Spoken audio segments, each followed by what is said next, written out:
Коронавирус илдетине чалдыккандардын саны күн санап кыскаргандын ордуна тескерисинче көбөйүп бара жатат.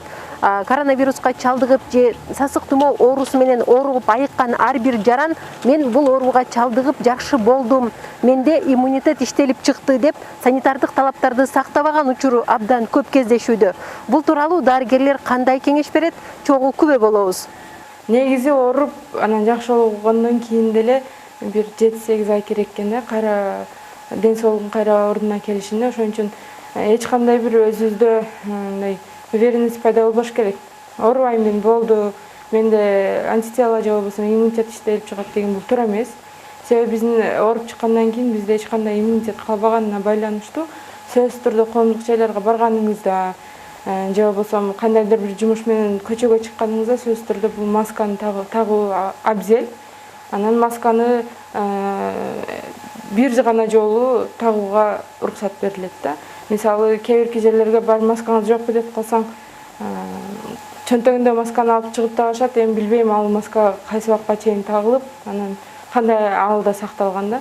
Сөзсүз түрдө бир жерге барып келгенден кийин масканы ордуна салып же болбосо мүмкүн болсо күйгүзүп таштаса жакшы болот элек. Коронавирус илдети боюнча абал дагы деле турукташа элек. Облустук штаб илдетке каршы күрөшүү аракеттерин катуу көзөмөлдөөнү улантууда. Анткени ооруп айыккан жарандар кайра эле ооруп калышы толук мүмкүн. Коомчулук санитардык эрежелерди сактап, өз иммунитетин көтөрүүгө аракет кылуусу керек. Чектөөлөр жана талаптар түшүнүү менен кабыл алынган кезде биргеликте чогуу аракеттенүү менен гана кооптуу оорудан арылабыз. Азыр сабырдуулук менен, түшүнүү менен, элибизге камкордугу менен, өзүбүздүн эле ишибизди ойлобой, өзүбүздүн эле кызыкчылыгыбызды ойлобой, жалпы кыргыз элибиздин эртеңки күнү үчүн, жалпы кыргыз элибиздин саламаттыгы үчүн ошол ата энебизди ойлошубуз керек. Неге дегенде бул ооруга көбүнчө эң кыйын, эң залалын алган бул биздин улайган адамдарыбызга бул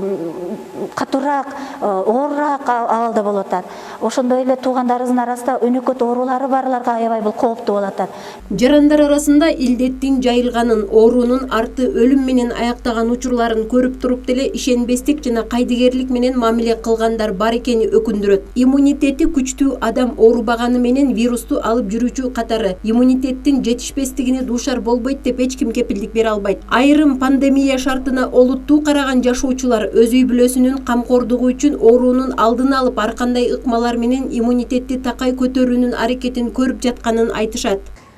Бул имбирный напиток иммунитетти көтөрөт, ар кандай оорулардын алдын алат. Мунун составында организмге керектүү сонун каражаттар бар. Мисалы, лимон бар, кадимки бал, имбир жана башка көптөгөн өсүмдүктөрдүн чөптөрү кошулган. Бул организмдин тез калыбына келүүсүн жакшыртат. Ошон үчүн сиздерге ушул имбирный напитокты сунуштайм, алып колдонуңуздар. Мен дагы үй бүлөм менен ушул напитокты колдоном. Азыркы шартта ар бирибиз санитардык талаптарды сактоону күчөтпөсөк, жагдай өлкөдө кайрадан эле чектөөлөр киргизилишине алып келет. Эгерде эми чектөөлөр киргизиле турган болсо, бул өлкө экономикасын мындан да артка тартып, ишкердик чөйрөсүндө ири көйгөйлөрдүн жаралышын шарттайт. Андыктан бет каптагынып, коргонуучу каражаттарды колдонуп, аралыкты сактоо менен аты жаман илдеттен арылалы. Каныша Яшымова, Максат Акылбеков, Эрнис Азамат уулу, Алтын бешик жаңылыктары. Сенде бар мı?